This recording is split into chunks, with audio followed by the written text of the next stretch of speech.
फडणवीस जी से मैं संबोधन हेतु प्रार्थना करती हूँ।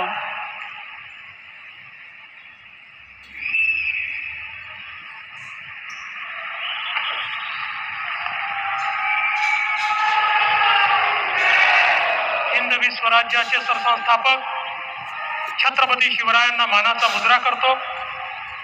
भारतीय राज्यघटनेचे शिल्पकार भारतरत्न डॉक्टर बाबासाहेब आंबेडकर यांना मानवंदना अर्पित करतो आणि आपल्या महाराष्ट्राच्या वतीनं आणि पालघरच्या वतीनं अखिल विश्वातील सर्वाधिक लोकप्रिय नेते आणि आपले प्रधानमंत्री माननीय नरेंद्र मोदीजी यांचं हार्दिक हार्दिक स्वागत करतो।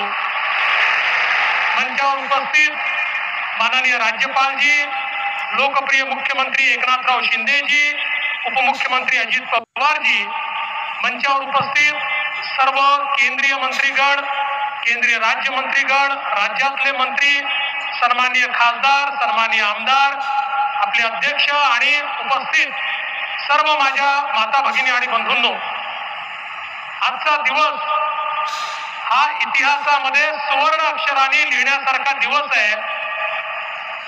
आपल्याला सगळ्यांना कल्पना आहे, मुंबई आणि हा सगळा भाग देशाची आर्थिक राजधानी झाला, कारण मुंबईमध्ये मुंबई पोर्ट आणि जेएनपीटी पोर्टमुळे आपण नंबर 1 ठरलो।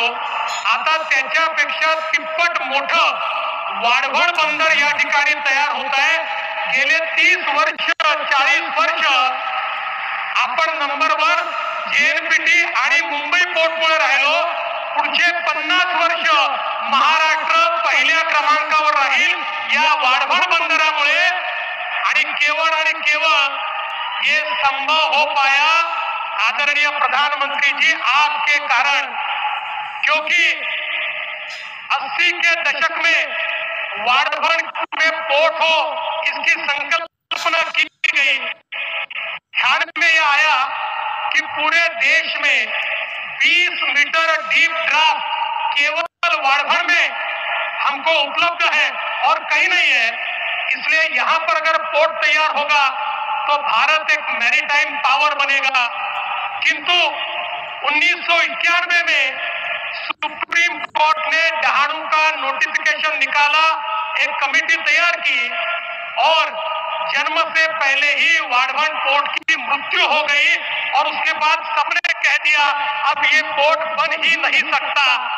लेकिन 2014 में प्रधानमंत्री जी आपकी सरकार आई, आपके आशीर्वाद से महाराष्ट्र में हम सभी को काम करने का मौका मिला और आपके आशीर्वाद से हमने इसे वापस आ जो डहाणू नेचुरल अथॉरिटी के बाहर था और एक ऐसा राइट ऑफ वे जिससे पर्यावरण को कोई धोखा नहीं हो सकता। और उसके कारण ये जो 91 का नोटिफिकेशन था, उस नोटिफिकेशन से ये वाढवण पोर्ट बाहर निकला और आपने इसको नेशनल पोर्ट का दर्जा दिया। और मुझे बहुत खुशी है, सुप्रीम कोर्ट तक हर जगह हम लोग जीतते गए और आज की ये परिस्थिति है कि वाढवण का शिलान्यास आपके हाथ से हो रहा है।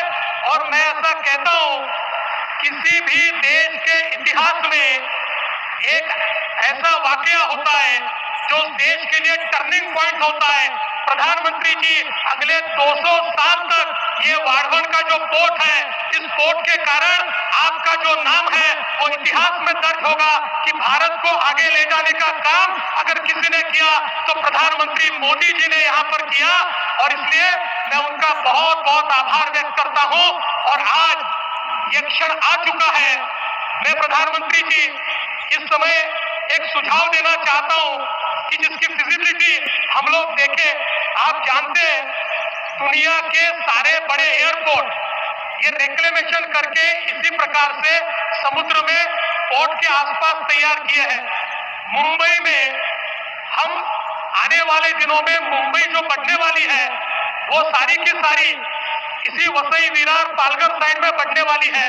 हम लोग इस पोर्ट के लिए रिक्लेमेशन कर रहे हैं, उसके साथ साथ अगर हम एयरपोर्ट का भी रिक्लेमेशन करें और तीसरा एयरपोर्ट अगर इधर करें तो मैं ऐसा मानता हूं कि हम मुंबई को बदल देंगे। मैं जाते जाते इतना ही कहना चाहता हूं, इस जो ये बंदर है इसको तैयार करते समय एक चीज का ध्यान रखा गया, हमारे जो मछुआरे हैं, हमारी जो फिशिंग कम्युनिटी है, उसके जीवन में सकारात्मक परिवर्तन आए। यहाँ पर उनका फिशिंग हार्बर भी होगा, उनके लिए फिशिंग की नई व्यवस्थाएं भी होगी, उनके लिए नए प्रकार के वहां पर वेसल्स भी हम लोग उपलब्ध कर देंगे। और इतना ही नहीं, ये भी तय किया यहाँ के फिशरमैन और यहाँ के आदिवासियों को ही ट्रेनिंग देकर उनको ही यहाँ पर जॉब दिए जाएंगे।